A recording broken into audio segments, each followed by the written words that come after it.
10 বছর পর রাজামশাই আমাকে খাট সাজিয়ে রাখতে বললেন। আজ আমার ফুল সজ্জা। বড় রানী বিছানা ছাড়ো, আমি ছোট রানীকে বিয়ে করে এনেছি। রাজামশাই, তুমি একটা রাক্ষসিনীকে রানী করে আনলে। দাও বড় রানী, ছোট রানীকে রাক্ষসিনী বলার অপরাধে আজ থেকে তুমি এ বাড়ির চাকরানী হয়ে থাকবে। যাও, বেরিয়ে যাও।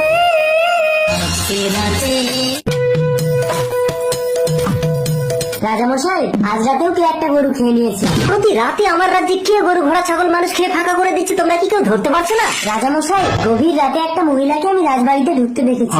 রাজামশাই, তাহলে বড় রানী রাক্ষসিনী। ভাই, বড় রানীকে নিচে কাটা উপরে কাটা দিয়ে মাটি খুঁড়ে পুঁতে দাও। না রাজামশাই, আমি রাক্ষসিনী না। এই রাক্ষসিনী, চল। সেপাই, আমাকে প্রাণ ভিক্ষে দাও। আজ রাতে চুপি চুপি আমাকে রাজার ঘরে ঢুকিয়ে দাও। আমি রাক্ষসিনীকে ধরে দেব। ঠিক আছে। রাত 12টা বাজে, যাই একটা মানুষ খেয়ে আসি। দরজা বন্ধ। তুই আমাকে ধরে ফেলেছিস, তাহলে এবার তোকে খাবো। রাক্ষসিনী, তোর জন্য আমি আবার বড় রানীকে নিচে কাটা উপরে কাটা দিয়ে পুঁতে দিয়েছি। সেপাই, বড় রানী, ভাই, এই রাক্ষসিনীকে নিচে কাটা উপরে কাটা দিয়ে মাটি খুঁড়ে পুঁতে দাও। নিয়ে যাও ওকে। বড় রানী, রাজা কো রানী সে। কি গো, একসাথে ব্রাশ কিনলাম, আমারটা নষ্ট হয়ে গেছে, তোমারটা নতুন আছে কেন গো? আমারটা নষ্ট হয়ে যাবে বলে প্রতিদিন তোমার ব্রাশে দাঁত মেজে নে। তাহলে কি আমাকেও নতুন লাগা দিলে তুমি অন্য মেয়েকে ব্যবহার করবে? হ্যাঁ, তাই করে তো। তোমার ছেলে বায়না ধরেছে এবারে জামাই ষষ্ঠীতে যাবে না, শাশুড়িকে এনে শাশুড়ি ষষ্ঠী করবে। ছেলের শাশুড়ি আসছে? আজই আসছে। এই আমি কাজে যাবো না। কি হলো ব্যাপারটা?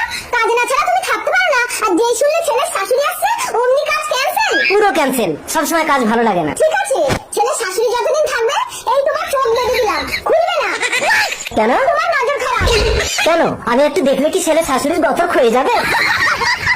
এই টুনটুনি, আরে বেয়ান, আপনার মেয়ে টুনটুনি আর আমার ছেলে মানে আপনার জামাই দুজনে মিলে শাশুড়ি ষষ্ঠী বাজার করতে গেছে।